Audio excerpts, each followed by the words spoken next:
Greetings bleepers and potential bleepers, and welcome to my ultimate guide to metal detecting. My thoughts and experiences are now decades of knowledge, all regurgitated in one video for you to learn from. Now, I do not know everything, of course I don't, so we are a community. Please, if I've missed something here, please put it in the comments below. This has worked really well on previous videos that I've done before, where people have added stuff in the comments and people can flick through them and it helps them in the long run. It's fantastic. If I've missed something, stick it in the comments. Metal detecting itself is quite a simple process. You swing a metal detector, we'll go into that in a minute, and then you find or don't find objects. A lot of it is theoretical, so I'm going to have to talk about things, unfortunately. If you do get sick of my face like I do on a daily basis, then please look below. I've put chapters of stuff. Also, if you already know something about something, then you can just skip to the next chapter. So I've just made it really handy so you can go through everything chapter by chapter. If you look through the scroll bar, they should all be there as well. Damn you, Soul, you've made a ginger man look even more pale, if that's possible. This is going to be mostly aimed at Europe and Britain, but a lot of it does transpose to the rest of the world. But concerning some of the laws, etc., we're talking about where I am now. Quick footnote there, if you are in Britain, please check out the PAS, the Portable Antiquity Scheme, and what you need to do if you find any type of treasure or dead bodies or anything like that. There's a link down there. If you are to be found with treasure and you're trying to sell it, you can go to prison, and you've got to learn about this stuff if you can become a metal detectorist. It's really important. And there's also kind of like codes of conduct and stuff like that down there. So please check that out. Permissions, you need permission to go on land. All land is owned by somebody in this country. You can get into trouble if you just walk on somebody's land and start digging holes and taking the items which are there. But that could be the least of your worries, considering some of the farmers that I've had the mispleasure of coming across in the past. They will shoot at you.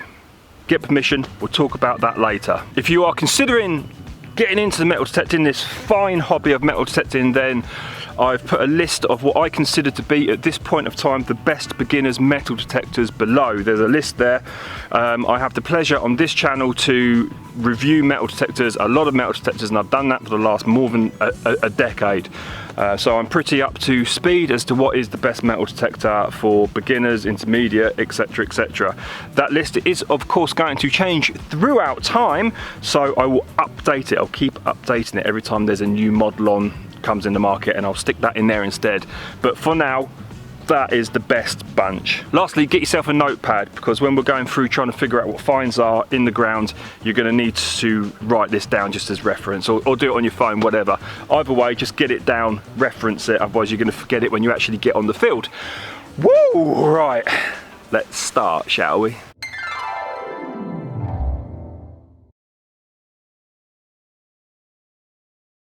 This is a metal detector. It shares a lot in common with all other metal detectors. The model is the Quest Q30, one of my favourite beginners metal detectors. This is the coil. This is what will sweep the ground looking for objects and treasures, yeah? That's the coil there. This part here is called the stem. Typically, these days, we have telescopic stem, so this will go down and down like that, rather than a fixed stem. This is the wire that gives the information from the coil up to your control box. This here is the brains of your metal detector. All metal detectors have one. This is your armrest. Your arm sits in there like that, rests in there even, and then you're ready to swing a metal detector. Pretty simple stuff. For a lot of beginners, the panic and confusion tends to come from all of this stuff which is going on here, like, oh my god, where do I even start with something like this? Thankfully, most modern metal detectors are ready to use right out of the box. Typically, metal detectors share other traits as well, that being, if you go over something nice, like this gold ring, I've got my watch, I should have taken that off. These rings, you're going to get a high tone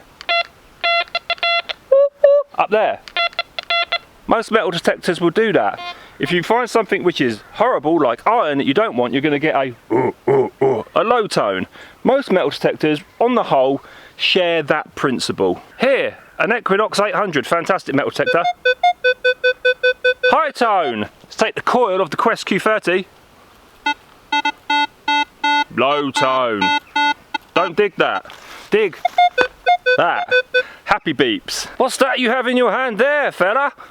A Nocta Macro? Another model to try. Happy beeps. Happy beeps. High tones. They're the ones we're going to be digging.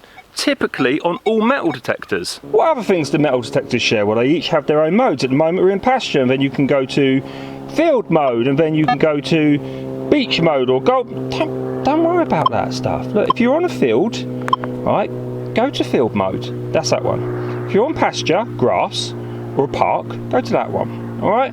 Don't overthink it. But even that's, a lot of people now use beach mode on the field because it's great. Other things that metal detectors share, they have something called sensitivity. All right, that's what we've got here. Now, if your metal detector's making all sorts of weird noises, like doing all of this stuff, which they do sometimes, the infuriating little beasts, what you've got to do is bring your sensitivity down. There you go. Look, we'll come down to about 18. It's cool. It's fine. Now, because of that, you're going to lose a little bit of depth, but it's minute. Don't panic about it, all right? It's not a biggie. You want a stable sound throughout, a stable detector, rather than something which is just going off all the time, okay? That's more important than losing a 1/4 of an inch of depth, all right? Just to get that point across, the Quest 30, right? It's tad muddy. Tends to happen when you go metal detecting. Oh no, it's making all sorts of noises. Let's just turn the sensitivity down. Let's go down. Look, we're good. Yeah, nice and stable. It's making these noises because it's picking up my tripod. But the point is that, look, there's your sensitivity, up and down, all right? Hey, look, here's another common trait that all metal detectors share. The way that we use them, our technique. What we do is, we're gonna go left to right over the ground. And as you can see, my coil, this part, is just off of the ground. We don't want it to be touching because it's just going to be hard work. The coil is really sensitive and it's going to start sounding off, giving you like false signals. Come up a little bit, not too high. We don't want to be up here. We don't want to be up swinging at the end of our turn. We'll talk about that a little bit more later. Nice and flat. Yeah, simple stuff, left to right. Nice big sweeps. You don't want small sweeps like this. You want big sweeps because you want to cover as much ground as possible when you're detecting. Left to right, nice and slow. You want to give the detector as much opportunity as possible to find those items beneath the coil, but it's very easy to get out of this habit and start going real quick, real willy-nilly, talking to your mates, looking at the stars, whatever it is you do, and just doing this. Come back, always remind yourself. Low and slow, left to right, nice and easy. Fantastic. This slow left to right business might make you think that looks like quite a relaxing hobby. It is, and I did a thorough and detailed video researching the effects of metal detecting on the brain and your psychology when you're detecting. So there's a link in the description below, or one up there if you want to check that out. Your stem wants to be at a height which is comfortable for you. So when you're detecting, you don't want to be slouched or stooping in any way. It doesn't want to be too high either. What you'll find is if you're slouched like this all the time, it's too much. We do naturally slouch a bit when we're detecting, but if it's too low, you're going to sap your energy, and that's going to have a long-term effect on A, your health, and B, your psychology. So that's quite an important factor to take in. Right, I want you to get a spade and I want you to dig a hole, a square hole, about 3 or 4 inches deep. And then I want you to grab something metal, like a ring in this instance. We're going to put it in the hole. Get your notepad and your pen. And then what we're going to do is we're going to scan the hole. What is it telling you on the screen? What numbers are coming up on the screen? What's the tone like? Move around the target. Ask it questions. Keep on doing the same thing. Go higher, go low. Really experiment and play with this process, yeah? Most importantly, you need to log down what it's telling you for that particular item at that particular depth, All right, so write that down. Now you've made a note of what your metal detector is telling you, A, tone wise, and B, the numbers on the screen. Get yourself another object. In this instance, I'm going to use a pound coin. It just has to be metal. It doesn't matter what it is. And we're going to put that in the hole.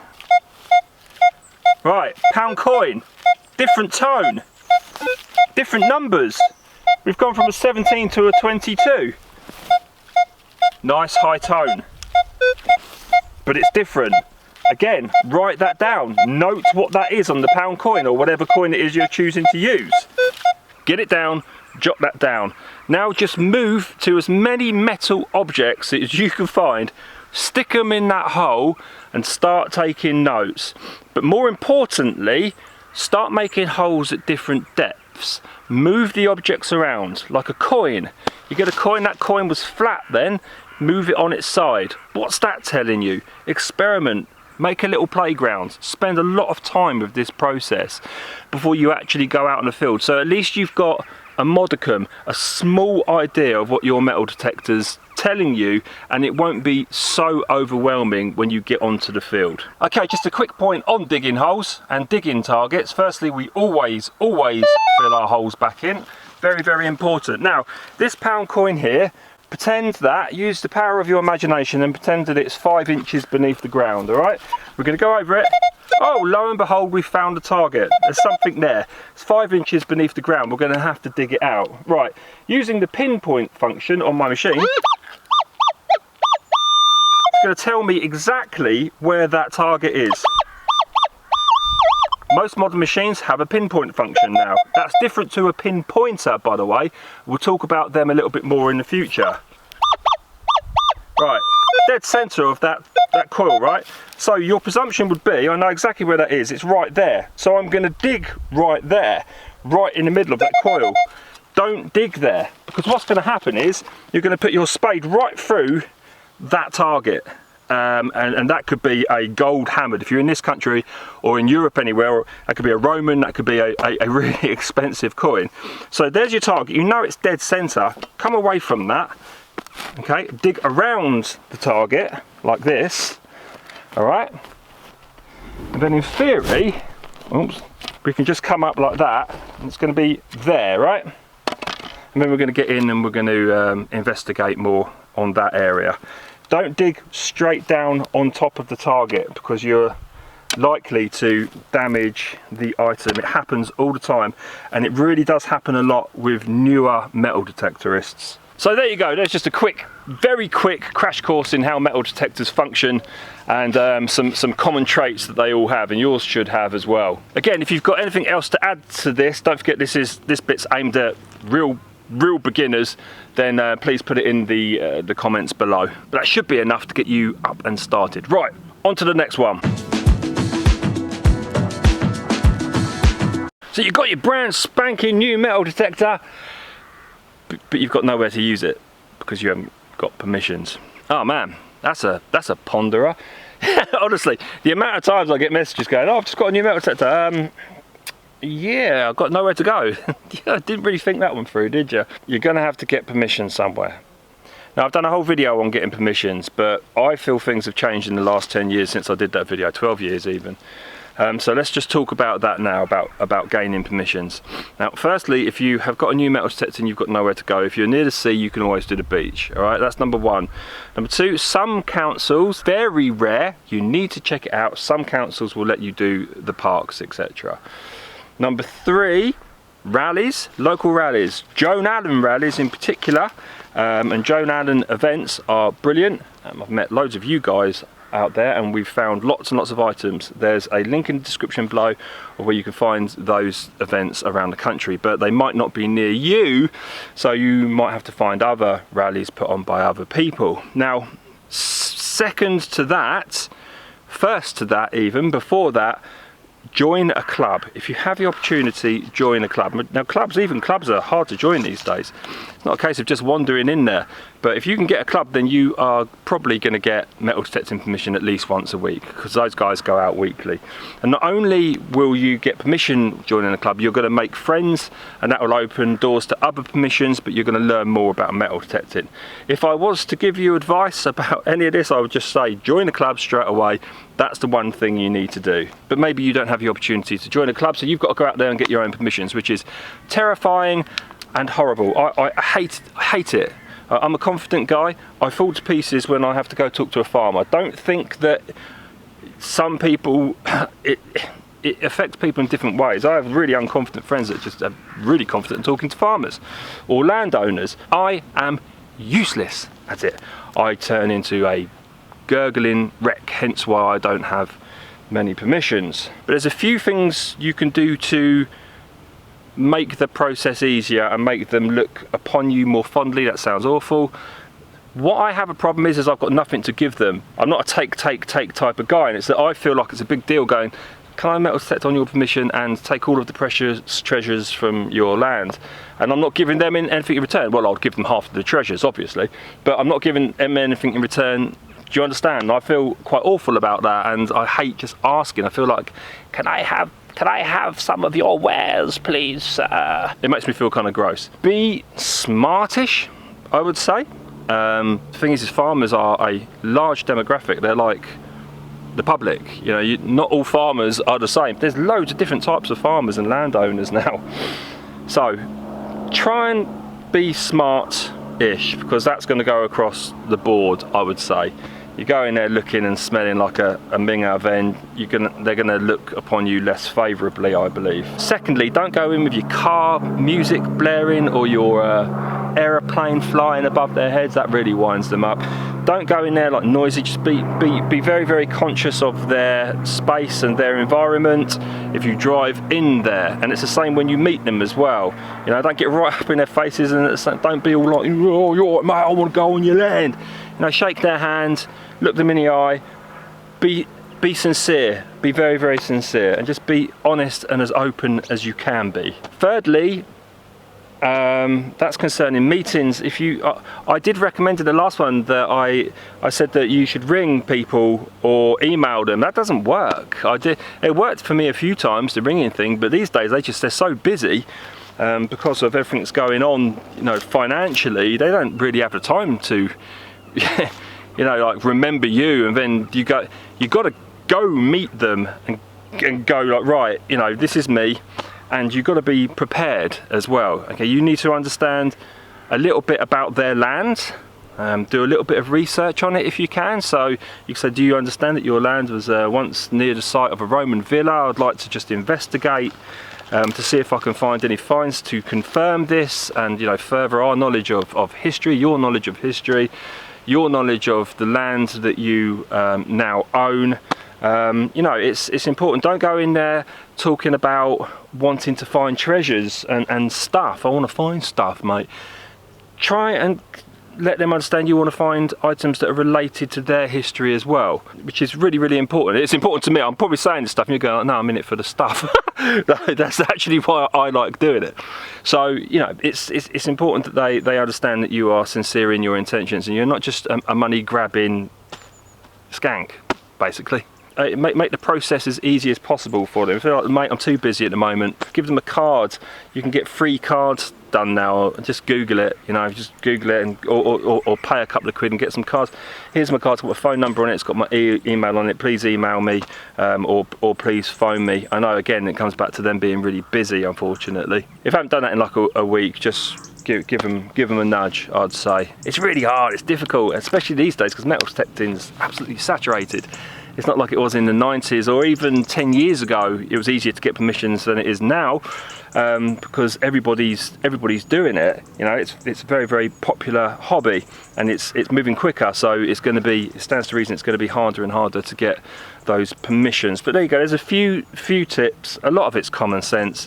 You know, treat somebody how you would like to be treated, and don't be rude. It's as simple as that. Good luck.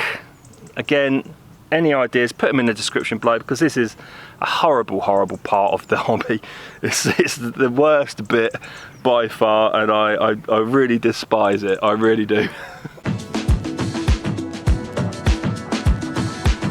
Okay then, it's raining outside, so I've come to the van and we're going to move on to this theoretical part of this course, if you will. Now at this point, I'm presuming that you do have your first permission, and if you do, congratulations. If you don't, commiserations, stick with it, just carry on. They're going to come eventually. Just stay positive and keep on going. Right, okay, the first thing you need to do, it doesn't matter where you are in the world with this one, is to go onto Google Earth, right, and then just have a look at your field, basically, to see if there's any weird things going on there that you can't see when you're on the ground.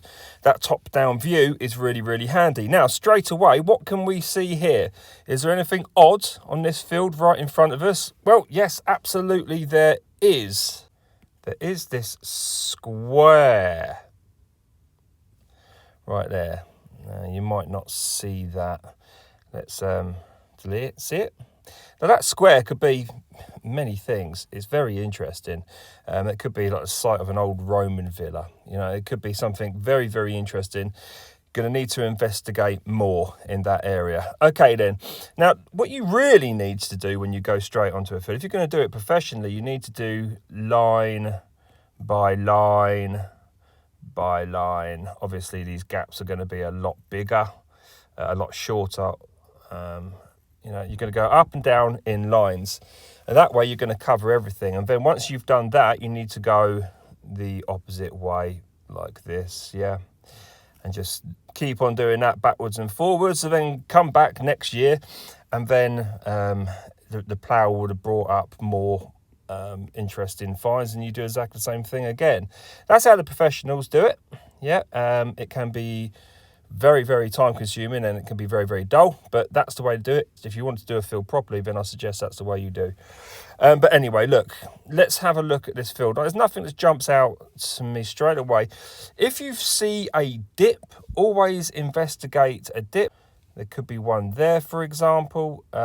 Always investigate dips, very important. They could be old dug in land where there was old houses, or you know, it could just be bomb holes in this country, but it's you know, it could be something substantial which relates to history. Always metal detect that, because their finds will come up there. Let's presume that this here is a stream or a river.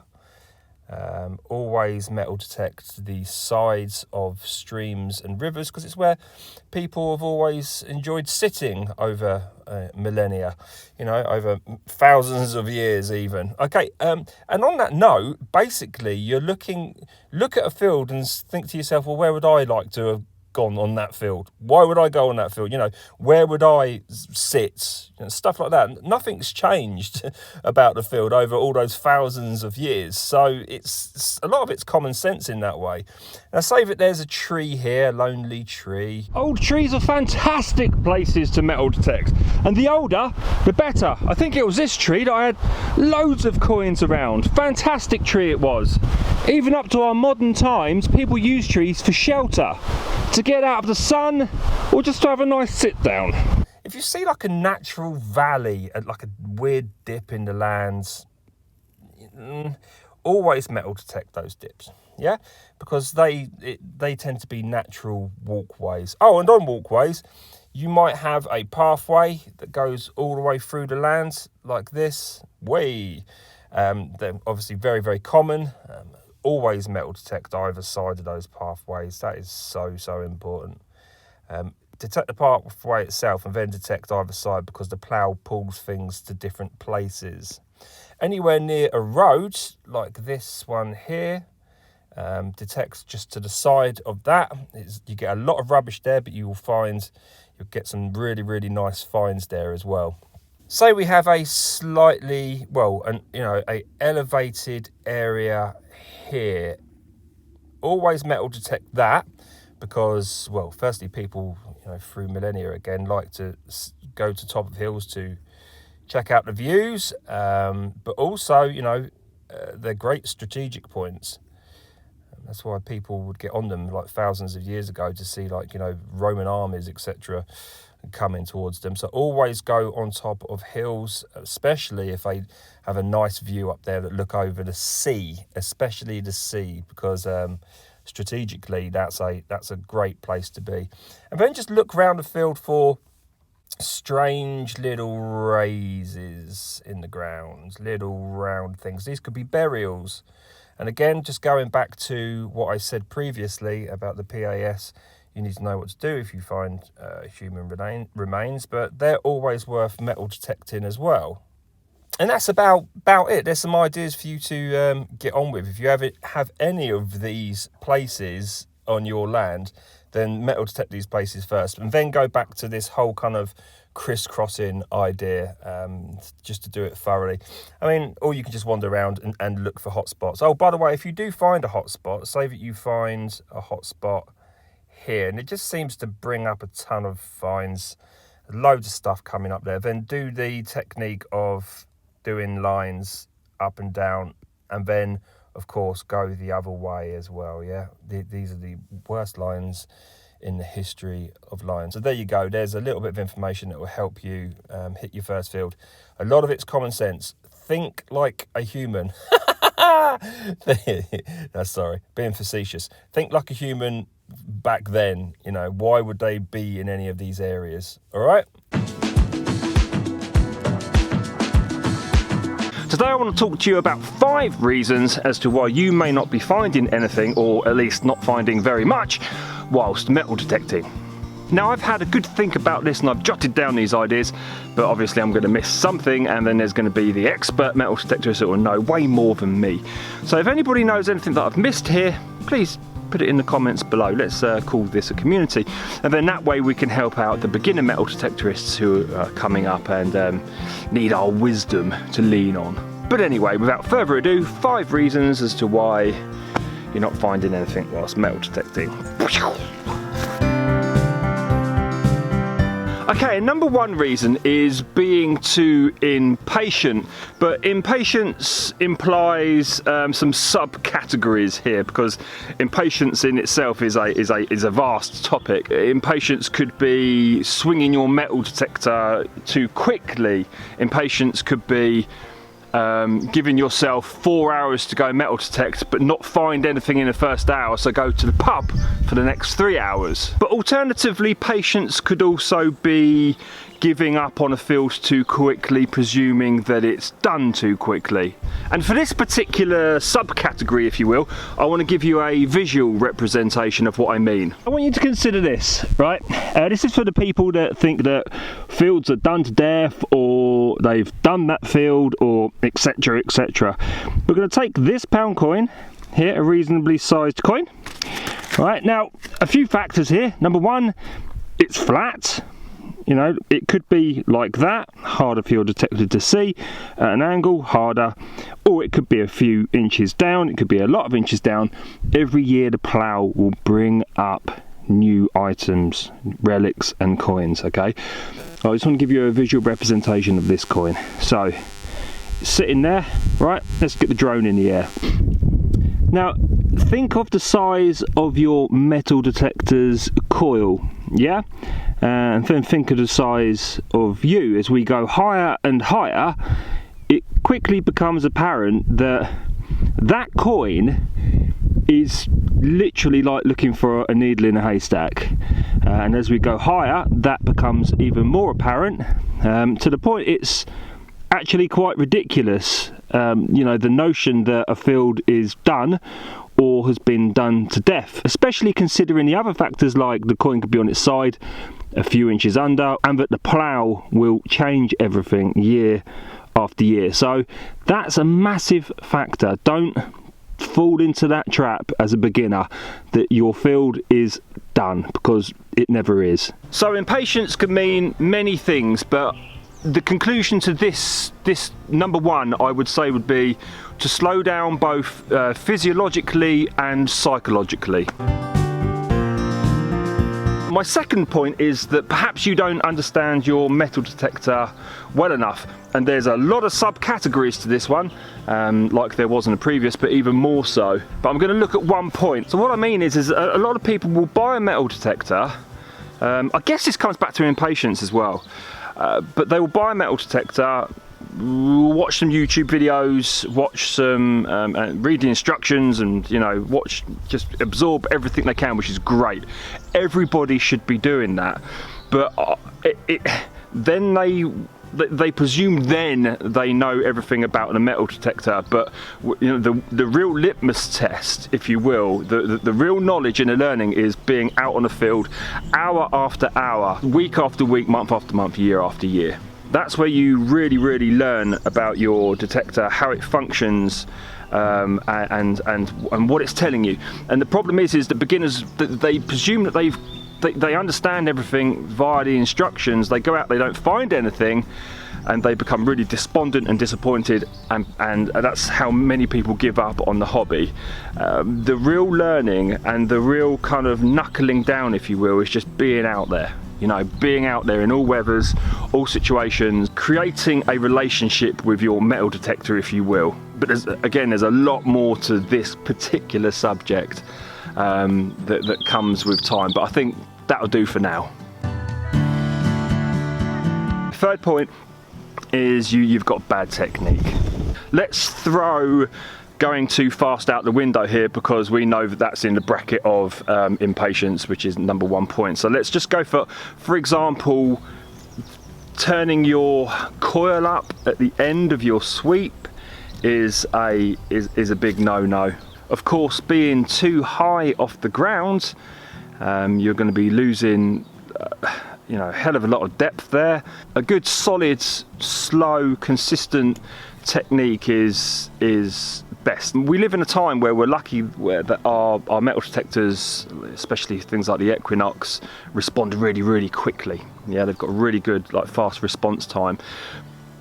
And a lot of people's argument is, well, you don't need to go so slow and have such good technique, because they kind of take that burden, and I don't believe that. I think even though these metal detectors are great and are getting quicker and quicker, I think we still need to take care of slowing down as much as we can, and just having a nice, consistent, purposeful technique is something you can only deal with yourself psychologically when you're out in the field. Millions of people can tell you, but fundamentally you're the only person that can do that. So it's a good idea just to check in with yourself every now and again and remind yourself, am I sweeping slowly, am I coming up on the edges, things like that.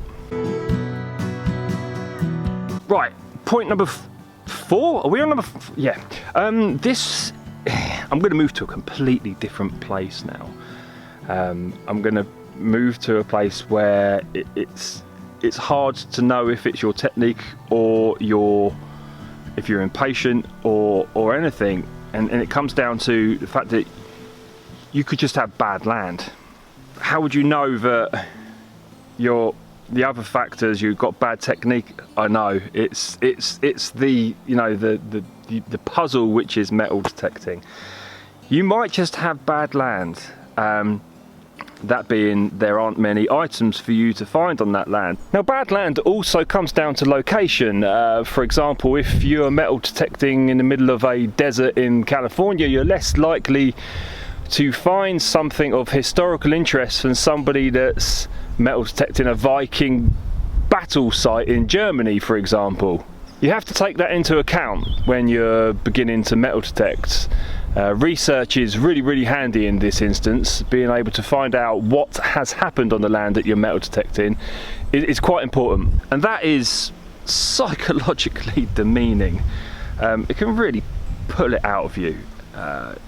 It really can. It can be exhausting, both for your body and your brain. You can think to yourself, what the hell am I doing out here? I could be doing other things. Why do other people find so much stuff and why do I not? Should I just give this up and take up curling? And it happens to the best of us. It happens to everybody that's been detecting for ages, come across bad land. And it's important not to question yourself so much as to the things that I've previously mentioned, and just be as consistent as possible. Don't give up. Just don't give up. And my 5th reason, I think I might have just cheated, I do apologise. My 5th reason, so the 4th reason was you might have bad land. 5th reason is you might just have bad luck. And we're walking into a really tenuous place now, which is of luck and away from technique. Oh man, and you could just have a bad day, 2 days, 3 days. Again, it happens to the best of us, and you can go on massive streaks of nothingness where you'll find nothing, and again you begin to question yourself. What's the point? Am I any good at this? Why do other people find more stuff? Bad luck and bad lands will, you know, integrate with each other and be mixed with each other, but you can have great lands and still have bad luck. And you can have really bad luck, you can have really bad land and have really good luck. You know, it depends where you walk.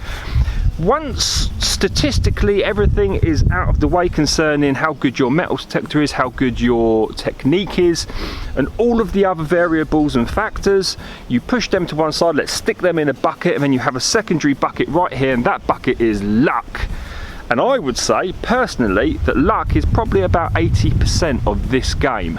Probably about 70%. I don't know. My point is, fundamentally, at its core, metal detecting is about luck. You have to walk over the object to be able to find it. It's as simple as that. And you could be going that way, and there's a hoard there, and you just come to the right ever so slightly because I don't know why you just went that way and you missed that, and then you've got coins which are on their sides and upside down, and there's so many variables when it comes to lady luck, I'm afraid. And if you adhere to the other points that I've you know spoken about today, then your luck will up slightly. Yeah, it certainly will go down if you don't. But fundamentally, my friends, metal detecting is a game about fortune. Every time we pick up our metal detectors, we effectively roll the dice and play the cards. And that is what it all comes down to. Today we're going to look at 5 important beach metal detecting tips that you need to know. Okay, important beach metal detecting tip number 1 is metal detecting after storms is best. So this of course leads us to preferring winter months, because what happens is, what a storm will do is the violence of the waves whoosh, is just going to bring loads of stuff in. It's going to strip away the beach, so we're going to lose our depth. Okay, so we're going to gain more depth in effect. And it's just going to bring up more fines. It's going to pull it just changes everything. It's typically like a season. It's regrowth, you know. So you can get a beach, and the beach can become quite stagnant and stale when you've detected it. You know you've done it in the summer months when the waves are really chilled out and mellow. They don't make any changes. A winter storm comes in and bang, everything just gets moved around all over the place, and huge parts of the beach get stripped off, and you get really far down to the old fines. Yeah, the stuff that hasn't been detected for years. That's where the good stuff is. So number 1 is detecting after storms is best. This is a really good example actually. Severe.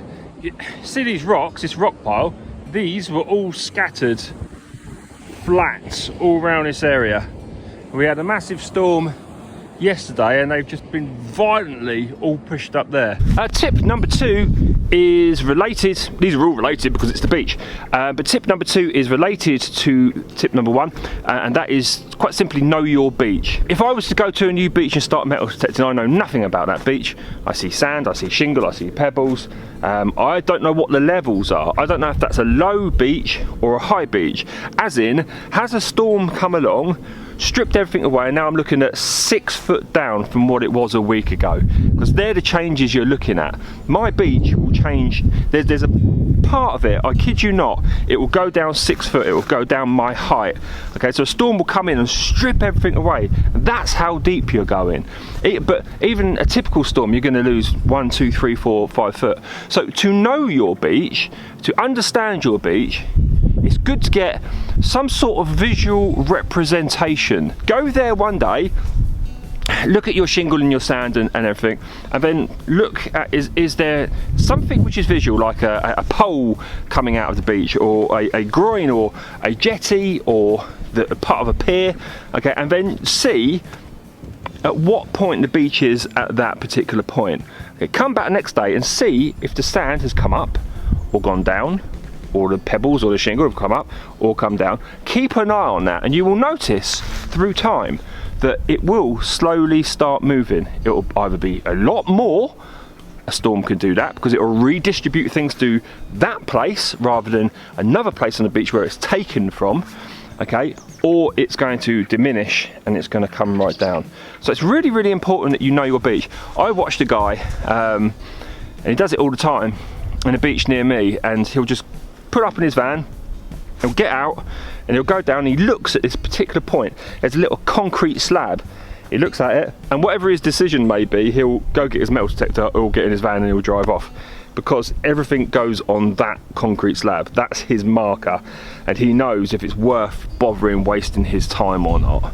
So knowing your beach is absolutely priceless, trust me. The third tip is that wet sand is better for A, heavier fines, and B, conductivity of your metal detector.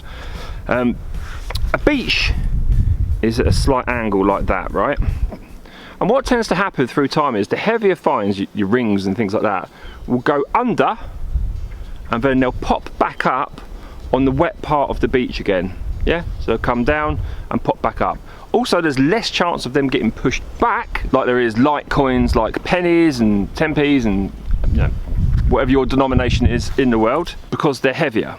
Yeah, so a normal tide will bring back in light coins, but that heavy stuff's going to stay down there. And what happens is, yep, you've got your slight decline and incline, and it will come up and they pop up down there. So although you're not going to get as many fines down in the wet sand, the most profitable fines, that being jewellery, will always pop up down there. It also pops up on the dry stuff as well, of course, but it tends to come down and it tends to come up. It can be a real lonely, boring process down there because you're not going to get so many coins, as I've just mentioned, but it's worth doing it because that's where the good stuff is. Also, when that tide comes out, it's where the swimmers are going to have lost things. It's where bathers and paddlers and, you know, people like that, that's going to be around that area. So as far back as you can go, where the better fines are going to be. And in stark contradiction to that last point, our fourth point is to detect the dry after a busy day. It's the first thing everybody goes for. It's the first thing everybody presumes where the fines are going to be, and it's where you're going to get your phones and still going to get jewellery. It's where you're going to get coins. Where people have been sitting on a hot and sunny day, that's where you're going to get that's the easiest place to find anything whilst metal detecting. But it's kind of cool to, what I like to do is start on the dry, go out with the tide, do the tide line and keep on doing it downwards until you're at the low tide. It takes a long time obviously, but that's a really, really good and effective day metal detecting. I have literally just thought of another one. I knew that I would. I knew that this was going to happen. I thought, when I turn that camera on, I'm going to think of a blooming another one. This isn't it. This is the fifth and final one. That is detect the cut. So waves will come in, okay, and they will create a cut. Now that cut is either going to be really mellow or it's going to be really severe. If the cut is severe, detect the bottom of it, because all of the coins and bits and bobs fall down and they congregate down this bottom part, and detect the top of it, because cuts are where people sit, yeah? They go round like this and there's just a nice concave shape and people like to just sit there and look out at the sea. If it's flat and the cut's flat, it's not really worth doing. The cut is basically giving you more depth again. Again, violent waves have come in and they've created this cut. Yeah, they've created this nice concave shape. So go down the bottom of that, because that's where the older things are going to get. And as I said, things just trickle down. And the sixth point, stick this in here, is rock pools. Of course, rock pools.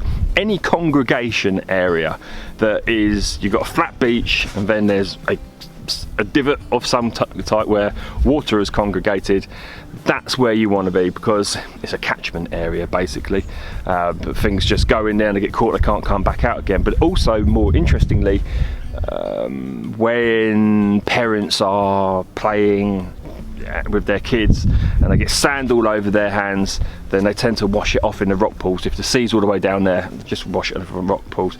Obviously the cold water will cause your skin to constrict, yeah, and then that's when rings fall off. And there is a further point to this video, and that is one of integrity, I think. And this is a completely personal thing. I do try and find the owners of jewellery when I do find it. Sometimes it's impossible and you're good to go then, but if there's a name inscribed in a wedding ring, you know, or I found a pendant with a young girl that had died and I managed to find the owner. He was a famous actor. I just did a little bit of research on that. You can watch that video up there actually. It feels really, really good to reunite somebody with a bit of jewellery which might be so personal to them. You know, it could be worth £100 in a shop, but to them it's just, you know, it's cool, it's cool. But anyway, that's just an afterthought. You know, you can come to your own decisions. We do live in a free society after all. Anyway, I hope that they helped you in some way or were cause for ponderation, my friends. Okay, today we're going to look at 5 ways that you can make money whilst metal detecting. Metal detecting is one of those hobbies that once you've invested in it, actually you can make money back if you choose to go down a particular path or a particular route, and you can actually make the money back on your investment, that being the metal detector that you've bought, which is always nice, isn't it? Anyway, we're going to look at these 5 reasons now. Hopefully they may give you some ideas to make some money yourself. Okay, number 1 is the most obvious one, and that is selling your finds. You know, if you do it legally, it's perfectly fine. Personally, I don't sell my finds. There may come a day where I choose to. It's perfectly legal, perfectly fine. Some people feel quite strongly about this in the sense that they don't want to sell their finds, and some people feel quite strongly about this in the sense that they do want to sell their finds. Either and or is good. I'll just say absolutely be aware of the Treasure Act though. We'll put a link in the description below. When I'm saying selling finds, I'm talking about little knickknacks, you know, or little or penny here and there. But if you find something which is treasure, don't try and sell that. There's teams of heritage officers looking for people selling stuff legally on the black market, because you can't sell it because look at the Treasure Act, okay? Make sure you know that if you're metal detecting. It's a really important thing. If you're found to be selling treasure, then that could be jail time for you as well. So don't take that chance. Make sure you completely understand what goes on with that particular act, please. Okay, and the second one, and my favourite one, my most favourite one, is sell your scrap. This works really well. You get a few £100 at the end of the year, sometimes even more. I have a number of buckets set up. I have a lead bucket, I have a mix of brass and copper bucket, and then I have all my military stuff, because you can't take that to a scrapyard. Yeah, you can't take ordnance in any way, shape, or form to a scrapyard. They won't accept it. Then I just empty my finds bag and I just put them into the corresponding buckets, and then at the end of a few months, but I typically don't do it at the end of the year, I do it every few months, take it down to the scrapyard, your local scrapyard, and ta-da! Especially the brass and the copper bucket, that's load, and the lead obviously, and prices fluctuate as well, so it's worth keeping an eye on the prices. Sometimes lead goes through the roof, and then you take it down and you're going to get a little bit more money. But selling scrap, yeah, it's a really, really easy, simple way of making money. A lot of people just lob their stuff away and throw it, and why just scrap it in? You're literally throwing away money. Yeah. Now the third one is something that I wouldn't ever do, but it's perfectly feasible and perfectly fine, and that's offer a service. So you can offer a find service, for example. You can set yourself up if somebody's lost a particular item somewhere in their garden or something like that. You could charge by the hour for example, to find that item, or you could rent out your detector to those people, or you can rent you out, whatever. But you know, in a nutshell, offer you as a service, as a metal detectorist, who's going to find something particular that somebody has lost. I've done this on a number of occasions, but I've never charged people because it's just who I am. So okay then, so this is the stables, but I've just been looking for Maggie's gold ring, and look what we have right here. We have Maggie's gold ring. How happy are you about that? Oh my God, that's so wonderful, Chris. Thank you so much. No problem. I'm glad that we found it. Brilliant. I thought I'd see it again. Thank you. There it is. No problem. I just don't do that, but I if people want to do that, I completely agree. I mean, you know, someone loses a diamond ring, their wedding ring, which is worth thousands and thousands of pounds, they're not going to be that bothered at paying you 50 quid to find it, are they? I think that they would prefer to have the ring but not have the ring. So that's another perfectly feasible way of making money metal detecting. I would say be careful if you're going to go down that route, because there was an instance that I heard about where a guy charged somebody something like £100. It was cash to find something in this guy's garden. I think it was a necklace of some sort. And this guy turned out to work. He was something to do with, he was a tax man basically. And this guy hadn't, and this investigation started, and always be aware of the tax man when you're dealing with cash, especially when it comes with scrap and stuff like that as well. All right. Okay. The fourth one is tenuous. But it's another way. It is a way of making money from metal detecting, and that is to start a YouTube channel. You can make money from doing videos, and they don't have to be great quality videos. Plenty of people do them on their phone, and all of the editing these days, all of the editing software, everything you need to do to start up a YouTube channel. Any type of YouTube channel, it doesn't only mean metal detecting, is on your phone. Everything is there. Thumbnail creators, graphics, editing software, YouTube, all of the analytics is all there. And yes, you can make money out of it. Don't expect to make a lot of money, especially at the beginning. It's a very, very long and slow process, but you can eventually do okay out of it. Although I would say the niche at the moment is saturated. But that doesn't mean to say that you might not be the next shining star. Break your way through those hundreds and thousands of other metal detecting channels that are out there and earn a buck or two. Yeah, it's completely feasible, and it absolutely could happen. So yeah, another way of making money from metal detecting is to start up a YouTube channel. Okay, and the fifth and final point is become an expert.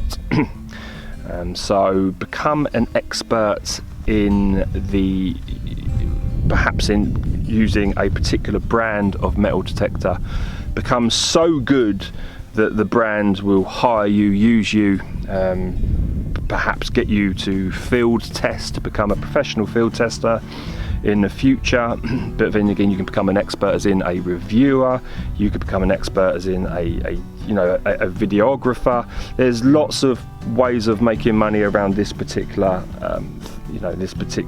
niche, sub-niche within the niche of metal detecting as well. If you get really good at something, people are going to want to use your skills.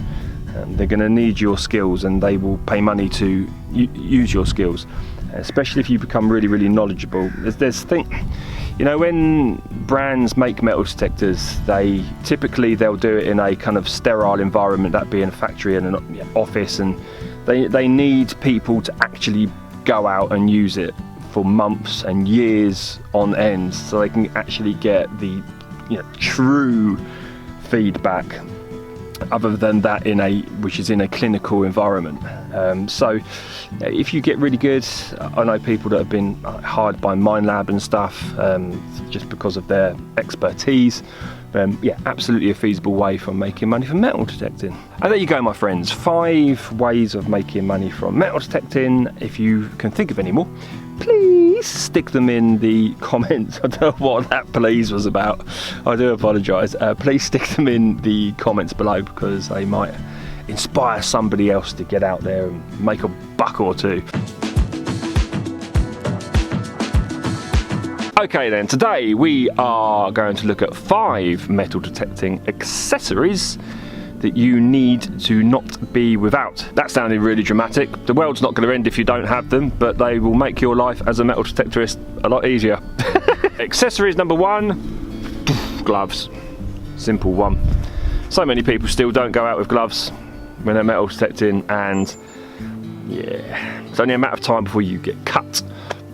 And if you get cut by a rusty bottle top, a bit of glass, a flint, a rusty bit of iron, a nail, anything, come on, let's be honest, can get pretty grim down there. You're going to get cut, and then your body will therefore give the opportunity for bacteria to come and really mess up your day. So rusty iron, tetanus, anything, any cut, sepsis. Sepsis is a really common thing, and it is a horrific thing in its advanced stages. You don't want it. Just don't mess around with that. And anyway, who wants to get a cut with dirty mud and stuff in it? It's just gross. Yeah, I don't want that. I don't want that in my life. Just gloves, simple. Also keep your hands warm. Brilliant. Number 2 is a fines case. Just a small, you get like little fishing tackle boxes. They're great. I used to find stuff and put it in that pocket, and put it in that pocket, stick it in that pocket. Then where's all my stuff gone? I could have sworn I put it in that pocket, but it was in that pocket. And then 5 years later, you go through your stuff. Oh, that's where that went. You know, like hammered coins and things. I used to put them. I don't know where that's gone. It's in your welly or something. My point is if you get one of those little plastic tackle boxes or just a little case, you can just slip into your pocket. More importantly, slip into your bag. You can keep things in there nice and comfortably. Literally just slide your fines in there, and they're nice and safe, and they're tucked away. They're all in one place, and that's better than them not being in one place. The third accessory that I will recommend is a good bag. For numerous reasons. We do one at Joan Allen. There is a link in the description below. It's my favourite one. It's just nice, it's small, it's rugged. It has to be rugged with me using it, I'll tell you that. It's got lots of little compartments for your fines, okay, and your other things that I'm going to mention later, and your pointer, bit of food, drink, all fits in there, goes over your shoulder, no worries at all. But any bag will do the job, you know. Well, no, don't take out a massive 56-gallon rucksack. A nice small bag will do the job. It can be anything, just as long as you've got something to put away your rubbish, because you're going to be digging up rubbish. Don't just lob it back, you know, because you're going to find it again, or it's just really bad etiquette. Stick it in your bag. Stick it in your bag. Your bag's good. It's kind of like hard to sell a bag as a functional thing when we already know how functional bags are. So hopefully that will transpose and you can apply the knowledge of said bag to metal detecting. Right, my 4th important accessory is a pointer.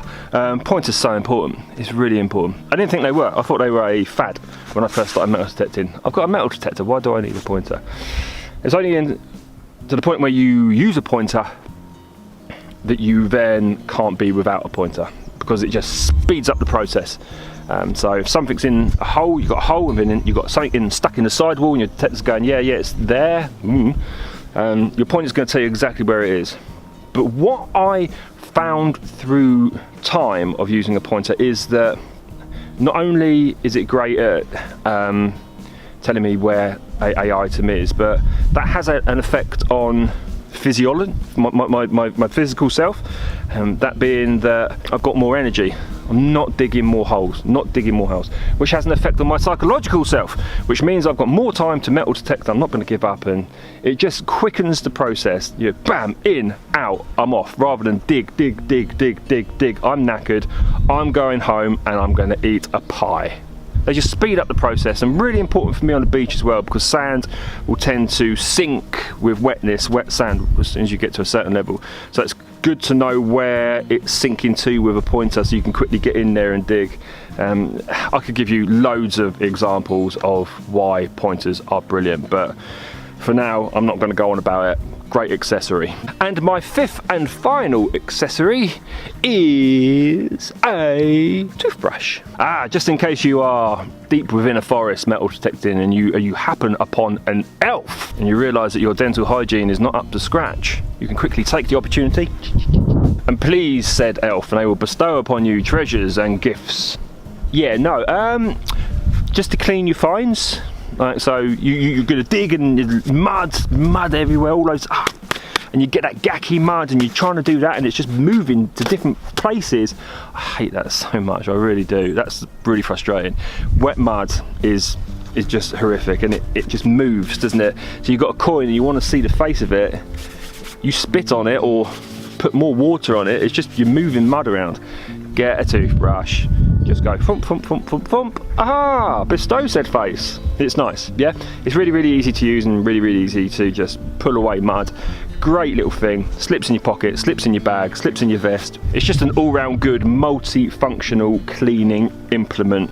One that I try not to be without, but I do forget them a lot. So there you go, my friends, five accessories that you shouldn't be without. It's just subjective, isn't it? I shouldn't say shouldn't be without. It's a silly thing to say. Five accessories that I really enjoy using as a metal detectorist. And there you go, my friends, the ultimate guide to metal detecting. Again, if there's anything you want to add, please do so in the comments below. Please keep it nice and polite. Of course, this video is mostly aimed at beginners to intermediate players. Also, I have a Patreon if you want to support me and see some behind the scenes stuff. And of course, those links to what I consider the best metal detectors to be on the market right now are in the description below. Thank you for watching. I shall see you in the next video.